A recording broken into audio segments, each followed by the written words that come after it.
The afternoon I was called into my boss's office, I honestly believed I was about to lose the only job keeping a roof over my head. Instead, she quietly slid a thick contract across her polished desk, and everything I thought I understood about life collapsed in a single heartbeat. The first sentence made no sense at all. She wanted to pay me $1 million to become her husband for exactly 1 year. No romance. No expectations. No future. Just a legal marriage with strict conditions. I remember staring at the paper, wondering if exhaustion had finally broken my mind. And maybe, just maybe, you would have questioned your own sanity too. What would you do if the person who signed your paycheck suddenly asked you to become their spouse? Would you walk away from the impossible, or would desperation convince you to risk your heart for a future that didn't even seem real? My name is Nathan, and at 29 years old I was living in Columbus, Ohio, barely surviving one paycheck at a time. After my father's medical treatments consumed every dollar we had, debt became a permanent shadow following me through every day. My apartment was small, my old pickup truck barely ran, and every morning I woke up praying nothing else would go wrong because I simply couldn't afford another disaster. The only bright spot in my life was my job at a growing architectural company owned by a woman named Rebecca. She was only 34, respected across the industry, admired for her intelligence, and feared by competitors who underestimated her calm confidence. Everyone believed she had the perfect life.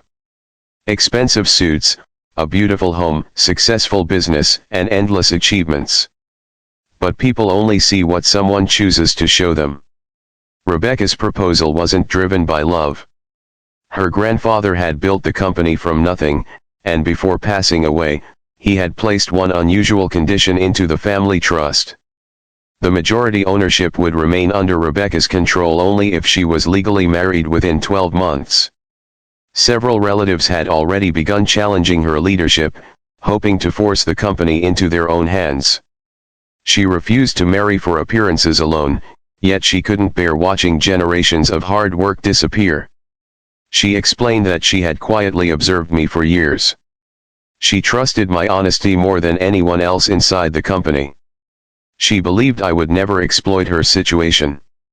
In return, the money would erase my debts, provide security for my younger sister's college education, and allow me to finally breathe again. I signed the agreement with trembling hands, convincing myself this was only business. We married quietly at a courthouse with 2 witnesses and returned to work the following Monday as though nothing extraordinary had happened. Publicly, we behaved like a normal married couple during business dinners, charity events, and company gatherings. Privately, we lived inside the same beautiful house like complete strangers occupying different worlds. She stayed upstairs, while I settled into a guest bedroom downstairs. Every rule in our contract reminded us that feelings would only complicate things. We promised never to cross those invisible lines. Yet life rarely respects carefully written contracts. I slowly began noticing the woman hidden beneath Rebecca's composed exterior. She wasn't cold at all. She simply carried responsibilities that left little room for vulnerability. Every evening she worked late into the night reviewing blueprints and financial reports while quietly skipping dinner. Sometimes I found untouched coffee growing cold beside her desk because she became so focused that she forgot to eat. Without saying much, I started leaving homemade meals outside her office door before going to bed. At first she simply thanked me through brief notes. Weeks later those notes became conversations. Those conversations slowly became laughter neither of us expected. One snowy evening everything changed. Rebecca received a phone call informing her that her mother had suffered a severe stroke. We rushed across the city through dangerous weather, arriving at the hospital just before surgery began. For the first time since I had known her, the powerful executive disappeared completely. She sat alone in the waiting room with tears silently rolling down her face, terrified of losing the last parent she had left. I didn't offer grand speeches because pain rarely needs impressive words. I simply sat beside her for hours, reminding her that she wasn't facing the night alone. When her mother's surgery succeeded, Rebecca looked at me with gratitude deeper than anything money could ever purchase. Months continued passing, and our carefully constructed distance quietly disappeared. Sunday mornings became breakfasts together. Business trips turned into evenings exploring unfamiliar neighborhoods. Holidays that once felt lonely slowly filled with warmth neither of us admitted was growing between us. I found myself memorizing the sound of her laugh, while she learned exactly how to calm my anxiety whenever financial memories resurfaced. We were still pretending for everyone else, yet somehow the only people being fooled were ourselves. Then everything nearly fell apart. One of Rebecca's ambitious cousins uncovered our marriage contract and publicly accused her of fraud during an important shareholders' meeting. News spread quickly, investors questioned her integrity, and headlines painted our relationship as nothing more than a financial arrangement. I watched Rebecca carry the blame alone while refusing to defend herself by exposing my private struggles. She was willing to sacrifice her reputation rather than embarrass me before the entire company. In that painful moment, I realized the contract had expired inside my heart long before anyone discovered it.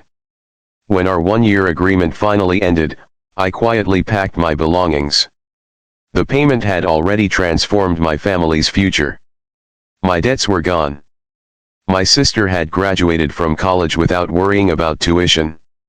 Every promise in the contract had been fulfilled. I placed the house keys on the kitchen counter and prepared to leave before sunrise, believing Rebecca deserved the freedom to build a genuine life with someone she truly loved.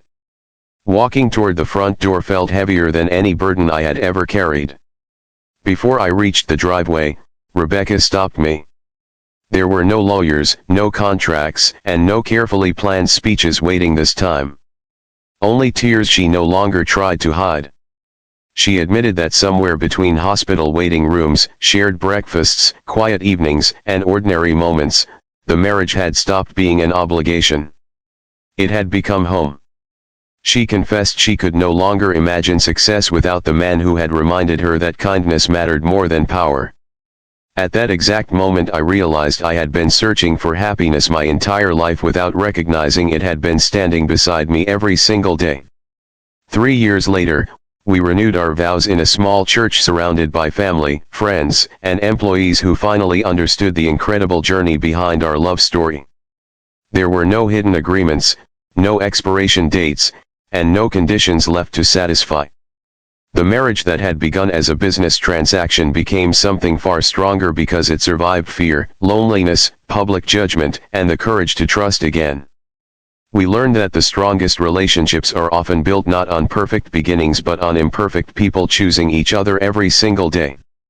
Before you go, tell us in the comments *, do you believe a relationship that begins for practical reasons can grow into true love, or should love always come first?